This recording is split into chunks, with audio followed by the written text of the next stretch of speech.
Okay. I'm Lieutenant Steve Saunders, Cincinnati Police Department Public Information Officer. Earlier this evening, at around 5:11 hours today on February 17th, at 3315 Harrison Avenue, we had a police-involved shooting. We had 3 officers involved. One individual, one suspect was shot, and he is deceased. Prior to the shooting, I want to give you a little background to how this took place. We had a call around 4 p.m. for a person who was intoxicated waving a gun in the area, a few blocks to the south of this location. District 3 officers responded to the location, kind of assembled, looking for the individual who supposedly had this gun and was in the area.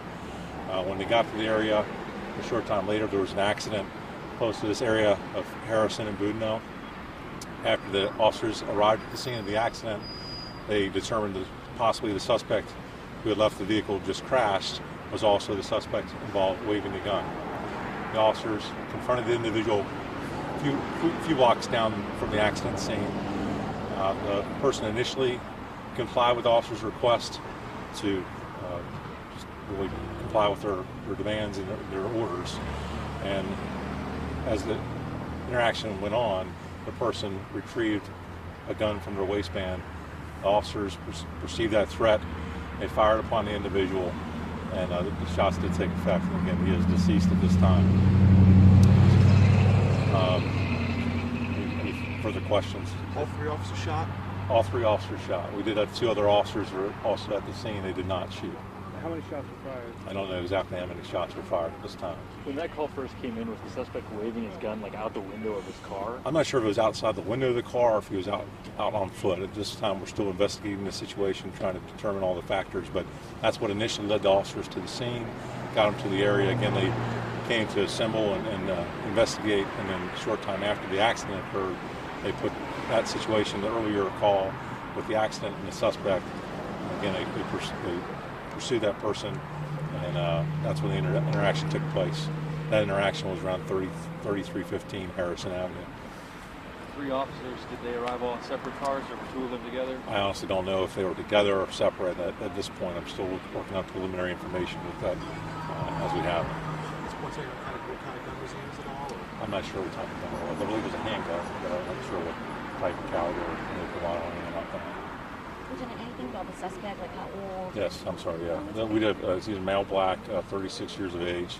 We don't have an identification at this time, and there's no notification that's been made, so we'll get that information as it comes out. I'm sure tomorrow we'll have a press briefing and give you more information as it develops, but at this point, this is what we have together on the investigation. Yeah. Security camera at the gas station. I don't know if that's, I'm sure our investigators from Criminal Investigation Section will look at that. The officers, can you tell us anything about them, how long they've been on the force?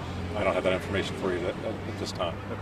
But just to be clear, the suspect was reaching for his weapon. That's what I understand. The officers explained to the supervisors who arrived on the scene to investigate that they described the individual initially did not comply, or did comply with his request initially, but as the interaction ensued, he did not comply. He retrieved a weapon from his waistband, and that's when the officers fired upon him. I'm assuming all 3 of these officers are on leave now? They will be. That's our standard protocol. They'll go on administrative leave, and as we investigate the situation, that's the next step. I don't feel comfortable asking this, but what's the demeanor when an officer has to go through something to fire a shot like that? Well, it's the last thing you want to do. Nobody goes to work at all with the intention of having to use their firearm, but if we're faced with a situation, it's a life or death situation, certainly that's an option, and you have to weigh those circumstances, and it's a very difficult situation to be involved in. Any additional questions? Was there any footage of the scene? Not that I'm aware of. We're going to look at all the, as far as from the officers, we're nothing that we're aware of. Okay? Lieutenant, Thank you. thank you All right. so much. Appreciate it.